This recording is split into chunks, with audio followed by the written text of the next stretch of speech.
Good evening. This evening, I first want to take care of the legal stuff. We are going to be showing a video from Right Now Media at the end of the service, and we have the rights to that, and we have to make sure that that's expressed so that we don't get kicked off of Facebook. Okay? Thank you. Tonight, we will be answering the question, what's so good about Good Friday? First things, we're going to begin with the hymn, Where Were You? Were you there? Would you stand and sing with us?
Please have a seat.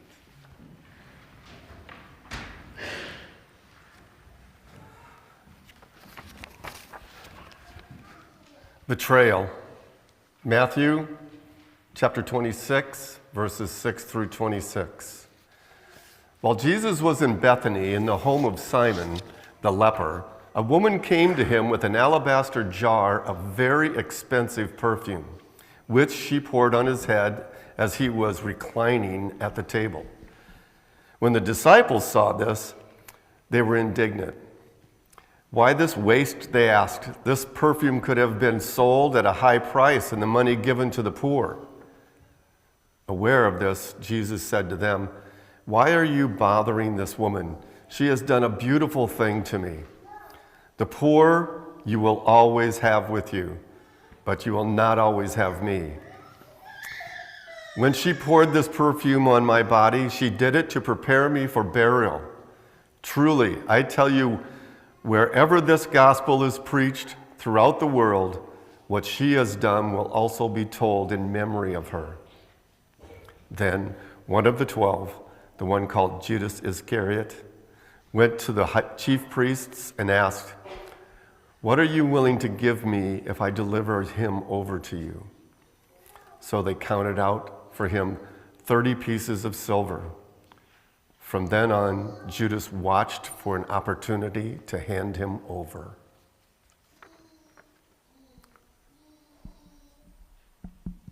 Denial. Psalms 31, 9 through 14. Be merciful to me, Lord, for I am in distress. My eyes grow weak with sorrow, my soul and body with grief. My life is consumed by anguish, and my years by groaning. My strength fails because of my affliction, and my bones grow old. Because of all my enemies, I am utter contempt of all my neighbors, and an object of dread to my closest friends. Those who see me on the street flee from me. I am forgotten, as though I were dead. I have become like broken pottery, for I hear many whispering. Terror on every side. They conspire against me, and they plot to take my life. But I trust in you, Lord. I say, you are my God. Aloneness, from Mark 14:32 through 41. They went to a place called Gethsemane, and Jesus said to his disciples, "Sit here while I pray." He took Peter, James, and John along with him, and he began to be deeply distressed and troubled. "My soul is overwhelmed with sorrow to the point of death," he said to them. "Stay here and keep watch." Going a little farther, he fell to the ground and prayed that if possible the hour might pass from him. "Abba, Father," he said, "everything is possible for you. Take this cup from me, yet not what I will, but what you will." Then he returned to his disciples and found them sleeping. "Simon," he said to Peter, "are you asleep? Couldn't you keep watch for 1 hour? Watch and pray so that you will not fall into temptation. The spirit is willing, but the flesh is weak." Once more he went away and prayed the same thing. When he came back, he again found them sleeping because their eyes were heavy. They did not know what to say to him. Returning the third time, he said to them, "Are you still sleeping and resting? Enough. The hour has come. Look, the Son of Man is delivered into the hands of sinners." Aloneness, Part 2, Mark 14:55-59. The chief priests and the whole Sanhedrin were looking for evidence against Jesus so that they could put him to death, but they did not find any. Many testified falsely against him, but their statements did not agree. Then some stood up and gave this false testimony against him. We heard him say, I will destroy this temple made with human hands, and in 3 days will build another, not made with hands. Yet even then their testimony did not agree. Mark 15, 1 through 5. Very early in the morning, the chief priests with the elders, the teachers of the law, and the whole Sanhedrin made their plans. So they bound Jesus, led him away, and handed him over to Pilate. Are you the king of the Jews? Asked Pilate. You have said so, Jesus replied. The chief priests accused him of many things. So again Pilate asked him, Aren't you going to answer? See how many things they are accusing you of? But Jesus still made no reply, and Pilate was amazed. Now it was the custom at the festival to release a prisoner whom the people requested.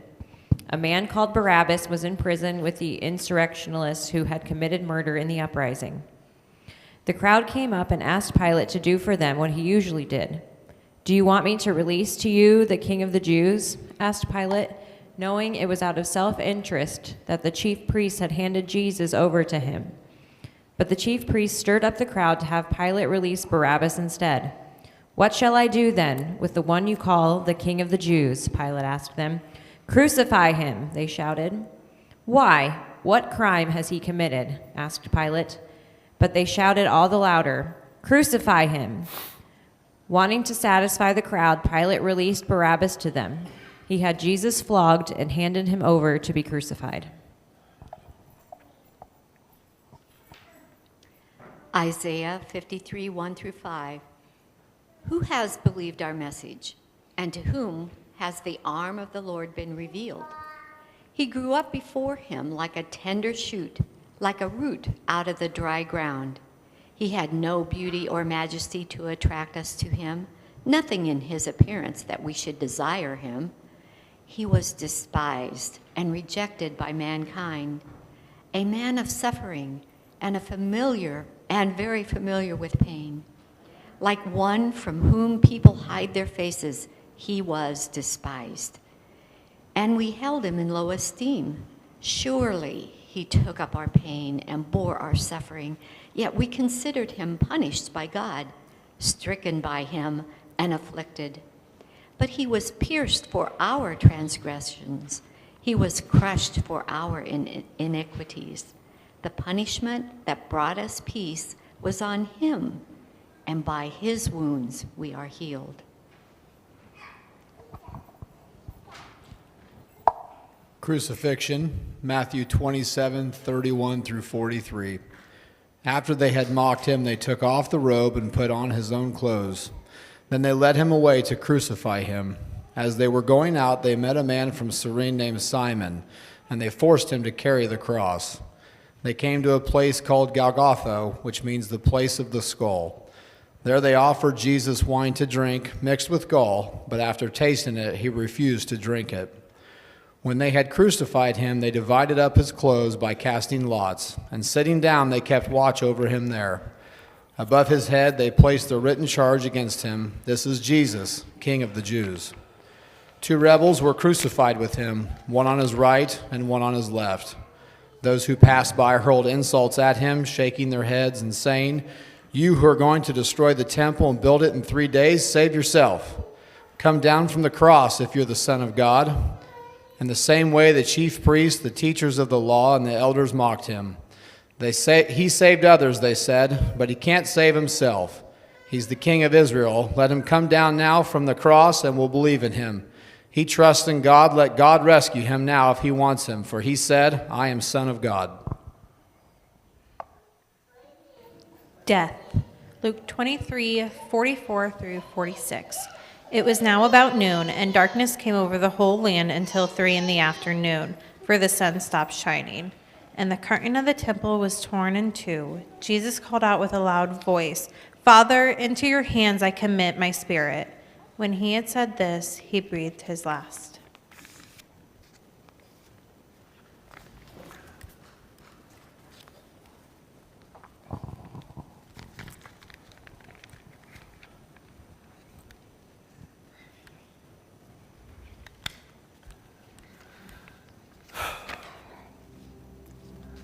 So what's so good about Good Friday? What's so good about Good Friday is he reversed the curse. We'll now show a video that kind of explains what's so good about Good Friday. Good Friday. How can one describe such a day? The wrongdoing of all humanity, putting to an end an innocent man, the Son of God. This is the story of Jesus' death by way of a cross, all in one moment bringing death to the bright light of our future. He never stopped loving us, and yet this is the incredible part of it. Our sin stopped his heart. Our sin drove the nails firmly in the hands of God. All along, these were the plans. We told ourselves that we were in control, and this was deemed sufficient for all of us. The brutal beating, the inhuman flogging, the naked humiliation. Heaven watched and saw it all. Our rebellion, our guilt, our shame, erasing the very notion of reconciling us with God, our sin and our debt, overcoming Jesus. Here is our King, obliterated. The enemy laughing, his plans unstoppable. There's no longer the sound of freedom rising. Now God's people are utterly broken. Behold the chains of mortality. Yes, this is what is true. We had heard the stories of old. The lost are found, the blind can see, the weak are made strong. But now we are witnesses to this reality. God is dead. We'd almost believed there is a way of redemption, there is a life of fulfillment, there is a peace beyond understanding. Now we know better. For us, we can say that God is encapsulated in this one realization. The single greatest sacrifice in human history is finished. How clearly we can see it. So what's so good about Good Friday? Just one thing, that the blood of Jesus can reverse the curse of sin and raise the dead to life.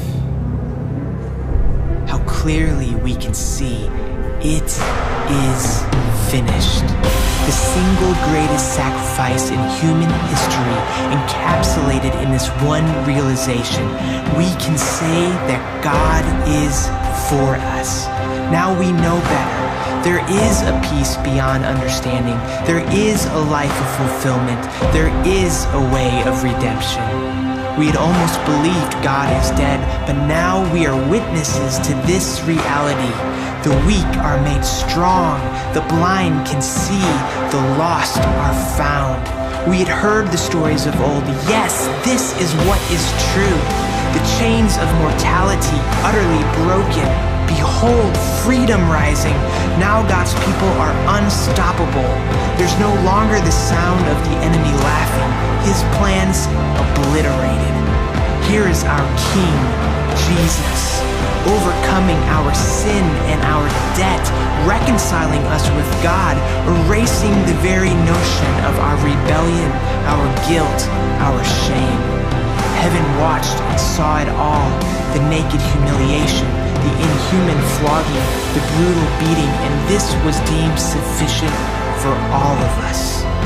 We told ourselves that we were in control. All along, these were the plans firmly in the hands of God. Our sin drove the nails, our sin stopped his heart, and yet this is the incredible part of it. He never stopped loving us. The bright light of our future, all in one moment, bringing death to death by way of a cross. This is the story of Jesus, the Son of God, an innocent man putting to an end the wrongdoing of all humanity. How can one describe such a day? Good Friday.